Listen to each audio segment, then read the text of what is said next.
Meet the editors. Wayanad സീറ്റിൽ വിജയിക്കാൻ കോൺഗ്രസ് നിരോധിത സംഘടനയായ പോപ്പുലർ ഫ്രണ്ടിന് കീഴടങ്ങിയെന്നാണ് പ്രധാനമന്ത്രി നരേന്ദ്രമോദിയുടെ ഏറ്റവും ഒടുവിലത്തെ ആരോപണം.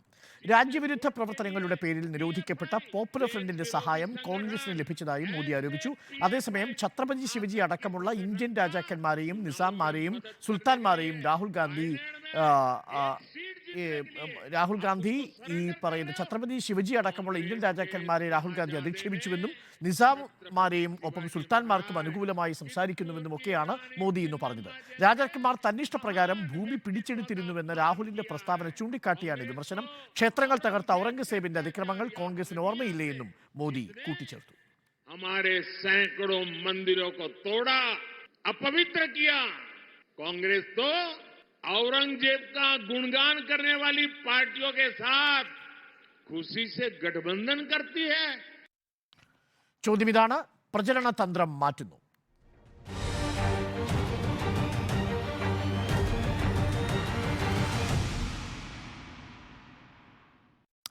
സുജയ പാർവതി, ഈ പ്രചരണം തുടങ്ങുന്ന സമയത്ത് മോദിയുടെ ഗ്യാരണ്ടി എന്നൊക്കെയാണ് പറഞ്ഞിരുന്നത്. പക്ഷേ പിന്നീട് ഇങ്ങോട്ട് വരുമ്പോൾ നുഴഞ്ഞുകയറ്റക്കാർ, പെറ്റുകൂട്ടുന്നവർ, സ്വത്തടിച്ചു മാറ്റുന്നവർ, മംഗല്യസൂത്രത്തിൽ പിടിക്കുന്നവർ, നിസാമിനെ പ്രോത്സാഹിപ്പിക്കുന്നവർ തന്ത്രം മാറ്റിയോ?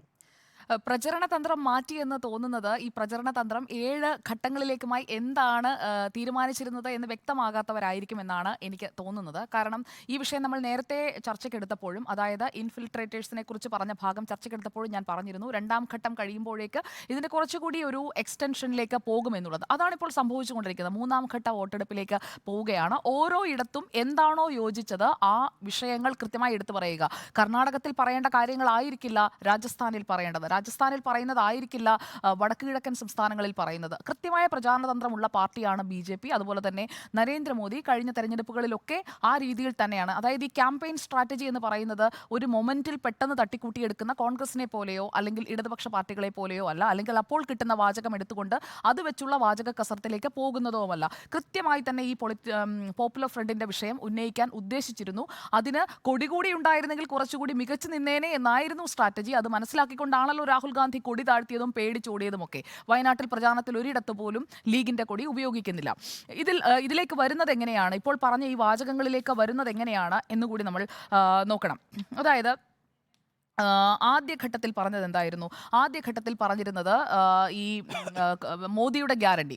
താങ്കൾ പറഞ്ഞത് ശരിയാണ്. മോദിയുടെ ഗ്യാരണ്ടി ഇപ്പോൾ എവിടെയെങ്കിലും ഉപേക്ഷിച്ചിട്ടുണ്ടോ? ഇല്ല എന്നാണ് ഉത്തരം. കാരണം നരേന്ദ്രമോദിയുടെ പ്രസംഗത്തിൻ്റെ പൂർണ്ണമായുള്ള ഭാഗങ്ങൾ എടുത്തു നോക്കണം. അതിൽ നമ്മൾ സെലക്റ്റീവായി പറയുന്ന വാചകങ്ങൾ മാത്രം എടുത്തു നോക്കുമ്പോഴാണ് അതിൽ ഈ പറയുന്ന പരാമർശങ്ങൾ, മുസ്ലിങ്ങൾക്കെതിരെ നടത്തുന്ന പരാമർശം മാത്രമേ ഉള്ളൂ എന്ന് തോന്നുന്നു. അത് നേരത്തെ തന്നെ ക്ലാരിഫൈ ചെയ്തിട്ടുള്ളതാണ്. നമ്മൾ പലതവണ ആ വിഷയത്തിൽ തർക്കിച്ചിട്ടുള്ളതുമാണ്.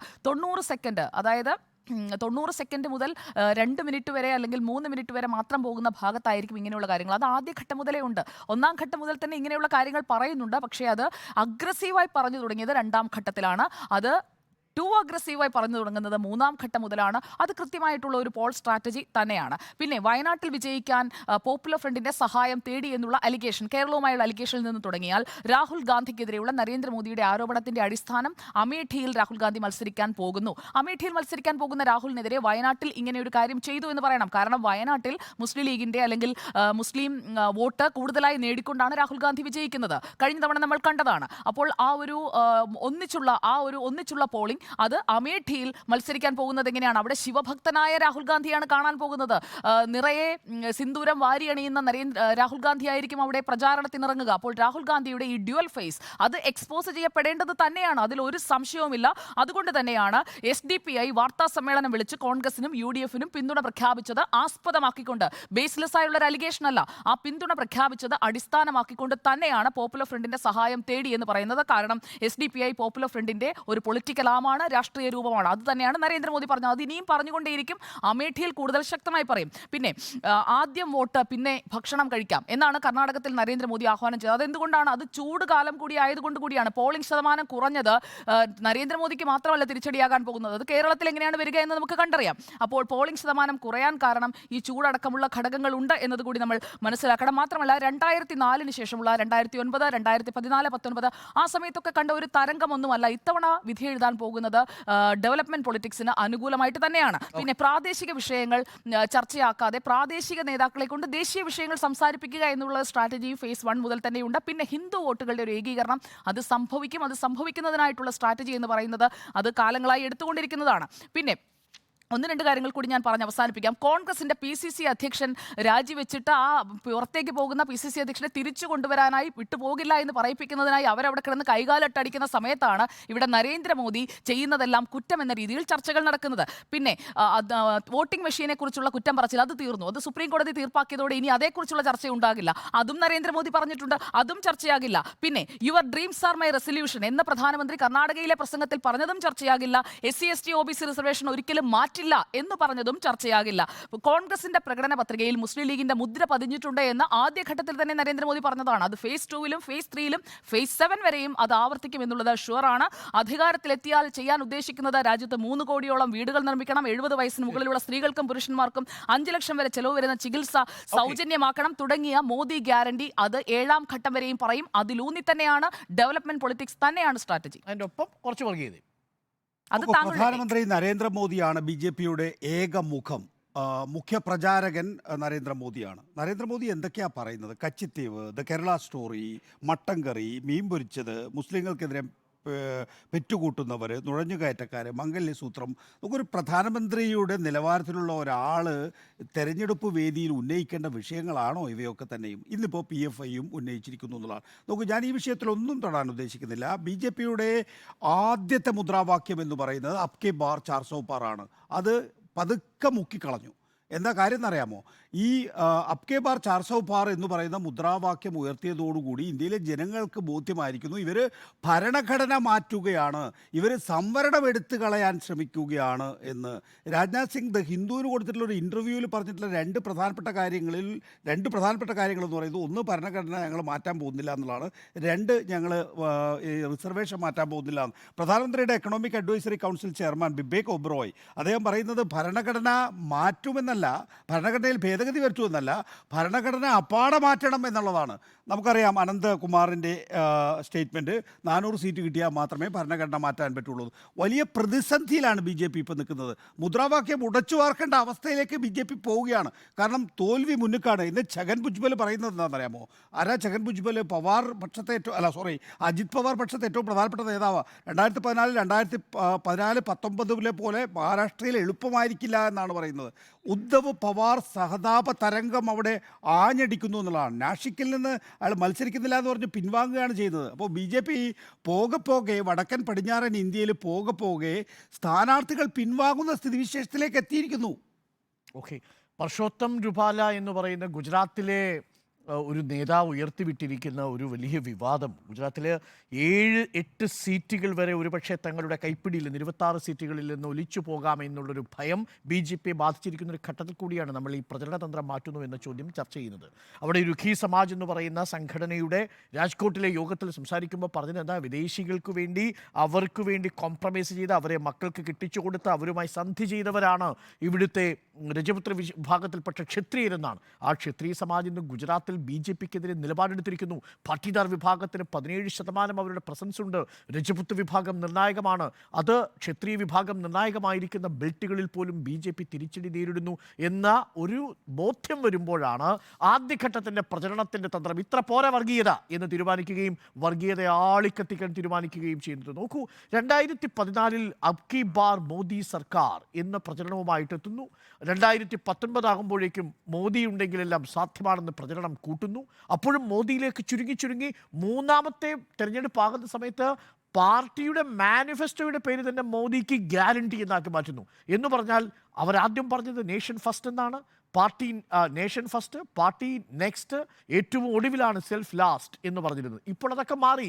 ഇപ്പോൾ പാർട്ടിയുടെ പ്രചരണം എന്ന് പറയുന്നത് കമ്മ്യൂണലിസം ഫസ്റ്റ് എന്ന നിലപാട്, Modi second, party third and nation last. ഈ ഘട്ടത്തിലേക്ക് പ്രചരണതന്ത്രത്തിൻ്റെ ഗിയർ മാറ്റുകയാണ്. എന്തൊക്കെയാണ് പറഞ്ഞുകൊണ്ടിരിക്കുന്നത്? മട്ടൻ കറിയെക്കുറിച്ചും മീൻകറിയെക്കുറിച്ചും ഒക്കെ നേരത്തെ സൂചിപ്പിച്ചു. ഏറ്റവും ഒടുവിൽ പറഞ്ഞുകൊണ്ടിരിക്കുന്നത് പല വാക്കുകളും പ്രയോഗങ്ങളും നോക്കൂ. പെറ്റുകൂട്ടുന്ന മനുഷ്യർ, ഇൻഫിൽട്രേറ്റേഴ്സ്, നുഴഞ്ഞു കയറുന്ന മനുഷ്യർ, 80-20, വി ആൻഡ് ദേ ഹാവ് 25, നമുക്ക് 2 അവർക്ക് 25, ഈ പ്രയോഗങ്ങളിലൂടെ പൂർണ്ണമായിട്ടും പോളറൈസ് ചെയ്യുന്നു. പിങ്ക് റെവല്യൂഷനെ കുറിച്ച് പറയുന്നത്, പിങ്ക് നിറത്തിലുള്ളവരെ, ബീഫ് കഴിക്കുന്നവരെ കുറിച്ച് പറയുന്നത്, ഈ രാജ്യത്ത് കോൺഗ്രസ് വന്നാൽ അവർ ബീഫിനെ കുറിച്ച്, ബീഫ് പ്രധാനപ്പെട്ട വിഷയമാക്കി മാറ്റും എന്ന് പറയുന്നത്. അനുരാഗ് ഠാക്കൂർ വീണ്ടും ആവർത്തിക്കുന്നു, നിങ്ങളുടെ കുട്ടികളുടെ സ്വത്തെടുത്തുകൊണ്ട് പോകും മറ്റുള്ളവരെന്ന് പറയുന്നത്. ഈ മുസ്ലിം വിഭാഗത്തിന് വേണ്ടി രാജ്യത്തിൻ്റെ സ്വത്ത് പൂർണ്ണമായും അവർക്ക് കൊടുക്കുമെന്ന് പറയുന്നത്. കള്ളപ്രചരണങ്ങളിലൂടെ മുന്നേറിക്കൊണ്ടിരിക്കുന്ന ഒരു തന്ത്രമാണ് ഇപ്പോൾ അടുത്ത ഗിയറാകുമ്പോഴേക്കും കാണുന്നത്. 190 സീറ്റുകളിലേക്ക് തെരഞ്ഞെടുപ്പ് നടന്നുള്ളൂ. ഇങ്ങനെ പേടിക്കാതിരിക്കൂ എന്ന് മാത്രമേ നമുക്ക് പറയാൻ കഴിയൂ. ആ ഭയം എന്ന് പറയുന്നത് ഈ 190 സീറ്റുകളിലും ഇന്ത്യ മുന്നണിയുടെ ശക്തമായ വരവ് BJP മനസ്സിലാക്കുന്നുണ്ട്. ആദ്യഘട്ടത്തിൽ കഴിഞ്ഞ തവണത്തെ 49 സീറ്റുകൾ ലഭിക്കില്ല എന്ന പൂർണ്ണമായ തിരിച്ചറിവും BJPയെ സംബന്ധിച്ചുണ്ട്. അതുകൊണ്ട് തന്നെ പ്രചരണത്തിൻ്റെ ഗിയർ മാറ്റുന്നു. മോദിയുടെ ഗ്യാരണ്ടി എന്ന ക്ഷേമ രാഷ്ട്രീയത്തെക്കുറിച്ച് മുന്നിലേക്ക് ആവോളം സംസാരിച്ച വികസന രാഷ്ട്രീയത്തെക്കുറിച്ച് പറയുന്ന മോദി ഇപ്പോൾ ഫോക്കസ് ചെയ്യുന്നത് ഹിന്ദു മുസ്ലിം ഡിവൈഡിനെ കുറിച്ചാണ്. ഞാൻ പറയുന്നതല്ല, ന്യൂയോർക്ക് ടൈംസ് റിപ്പോർട്ട് ചെയ്യുന്നു മോദി ഗിയർ മാറ്റുന്നു.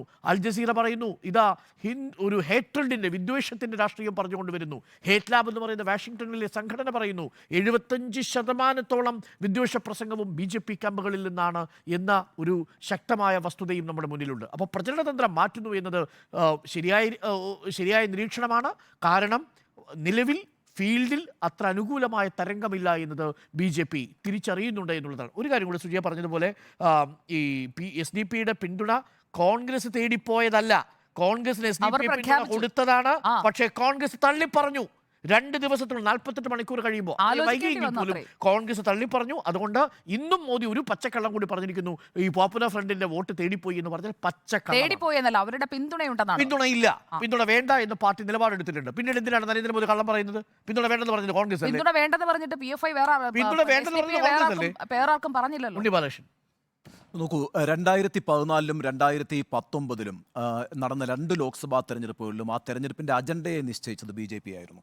2014 നരേന്ദ്രമോദി ജനങ്ങളോട് പറഞ്ഞത് അച്ഛേ ദിൻ എന്ന വാക്കാണ്.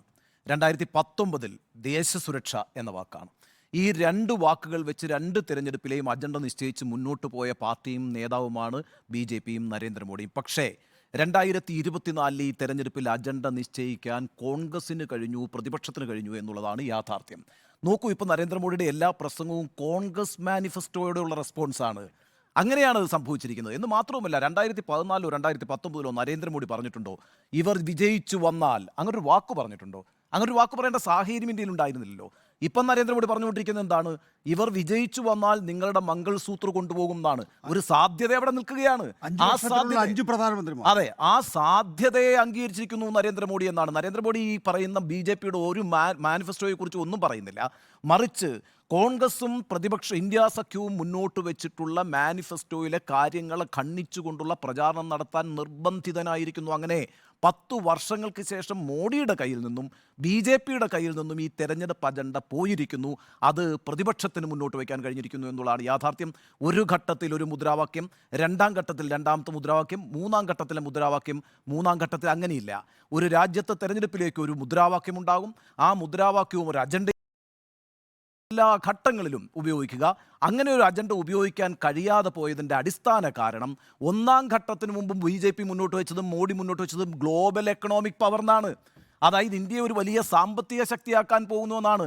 ആ മുദ്രാവാക്യം ഏറ്റില്ലെന്ന് മാത്രവുമല്ല, ഗ്യാസിൻ്റെ വിലയും പെട്രോളിൻ്റെ വിലയും തക്കാളിയുടെ വിലയും ഉള്ളിയുടെ വിലയും തൊഴിലില്ലായ്മയും കാർഷിക പ്രതിസന്ധി അനുഭവിക്കുന്ന ഒരു ജനത ഇവിടെ 5ാമത്തെയോ 3ാമത്തെയോ 2ാമത്തെയോ എക്കണോമിക് പവർ ആയിക്കോട്ടെ, പക്ഷേ നമ്മുടെ വീട്ടിൽ ചിലവ് കൂടിയിരിക്കുന്നു, നമ്മുടെ വീട്ടിൽ അടിപ്പെരിയുന്നില്ല എന്നുള്ള യാഥാർത്ഥ്യം വന്നിരിക്കുന്നു, എൻ്റെ മകനോ സഹോദരനോ തൊഴിലില്ല എന്നുള്ള യാഥാർത്ഥ്യം വന്നിരിക്കുന്നു. അതുകൊണ്ടാണ് 2ാം ഘട്ടം എത്തിയപ്പോൾ, മാത്രമല്ല നേരത്തെ അരുൺ സൂചിപ്പിച്ചതുപോലെ വിവിധ സമുദായ സമവാക്യങ്ങളിൽ അവർ അപ്രതീക്ഷിതമായിട്ട് BJPക്കും NDAക്കും പ്രതീക്ഷിക്കാൻ കഴിയാത്ത വിധത്തിൽ സാമുദായികമായ വിള്ളലുകൾ സംഭവിച്ചു. ഇതിനെല്ലാം മറികടക്കണമെങ്കിൽ ഒരൊറ്റ സാധ്യതയുള്ളൂ. അതിന് പച്ച നുണയായിട്ടുള്ള PFI പറയേണ്ടി വരും, അതിന് പച്ച നുണയായിട്ടുള്ള ഇൻഫിൽട്രേഷൻ എന്ന് പറയേണ്ടി വരും, അത് നുഴഞ്ഞേറ്റക്കാർ എന്ന് പറയേണ്ടി വരും, കൂടുതൽ മക്കളെ ഉണ്ടാക്കുന്നവരെന്നൊക്കെ പറയേണ്ടി വരും. അയോധ്യയോ അല്ലെങ്കിൽ ഈ പറയുന്ന വനിതാ സംവരണമൊന്നും ഒരു കാര്യമായ ഇമ്പാക്റ്റും ഈ തെരഞ്ഞെടുപ്പിൽ ഉണ്ടാക്കിയിട്ടില്ല, ഒന്നും പറയുന്നില്ല. ഇപ്പോൾ ഒരു കണക്കുണ്ട്, കഴിഞ്ഞ ദിവസം പുറത്തു വന്നൊരു രസകരമായ കണക്കിനകത്ത് പറയുന്നത്, പ്രിന്റ് നടത്തിയ ഒരു കണക്കിനകത്ത് 20 പ്രധാനപ്പെട്ട നേതാക്കളുടെ 100 പ്രസംഗങ്ങൾ ഈ അവസാന നവഭാരത 100 പ്രസംഗങ്ങൾ എടുത്തപ്പം ഒരൊറ്റ പ്രസംഗത്തിൽ അയോധ്യയില്ല, ഒരൊറ്റ പ്രസംഗത്തിൽ വനിതാ സംവരണമില്ല. വനിതാ സംവരണം എന്നൊക്കെ പറയുന്നത് 29 പോലും നടക്കില്ല കേട്ടോ. ഡീലിമിറ്റേഷനൊക്കെ ശേഷം നടപ്പാക്കാനിരിക്കുന്ന ഒരു കാര്യമാണ്. 6-1 എന്ന് 16% BJP പറഞ്ഞിരിക്കുന്ന ഇതുവരെയുള്ള സ്ഥാനാർത്ഥി പട്ടികയിൽ സ്ത്രീകൾക്കുള്ള സാന്നിധ്യം. അപ്പോൾ ആ കാര്യങ്ങളൊന്നും പറഞ്ഞിട്ടില്ല. ഗ്ലോബൽ എക്കണോമിക് പവർ ഒന്നും G20 നടത്തിയെന്നും നരേന്ദ്രമോദിയാണ് വിശ്വഗുരു എന്നും പറഞ്ഞുകൊണ്ട് ഈ തെരഞ്ഞെടുപ്പിലേക്ക് പോയപ്പോൾ അത് ബുമറാങ് ചെയ്തു എന്ന് മാത്രമല്ല, ഇപ്പോൾ കോൺഗ്രസും ഇന്ത്യ മുന്നണിയും മുന്നോട്ട് വെച്ചിരിക്കുന്ന തെരഞ്ഞെടുപ്പ് മാനിഫെസ്റ്റോയ്ക്ക് മറുപടി പറയേണ്ട, അതിന് പ്രചാരണം കൊടുക്കേണ്ട ഒരു അവസ്ഥയിലേക്ക് നരേന്ദ്രമോദിയും NDAയും എത്തിയിട്ടുണ്ടെങ്കിൽ കാറ്റുമാറി വീശുന്നു എന്നാണ് അതിൻ്റെ വ്യക്തമായ തെളിവാണ് മോഡിയുടെ ഇപ്പോൾ നടത്തിക്കൊണ്ടിരിക്കുന്ന പ്രസംഗങ്ങളെല്ലാം. പ്രചരണ തന്ത്രം മാറ്റുന്നുവെന്ന ചോദ്യത്തിന് യെസ് എന്ന് 3, നോ എന്ന് 1.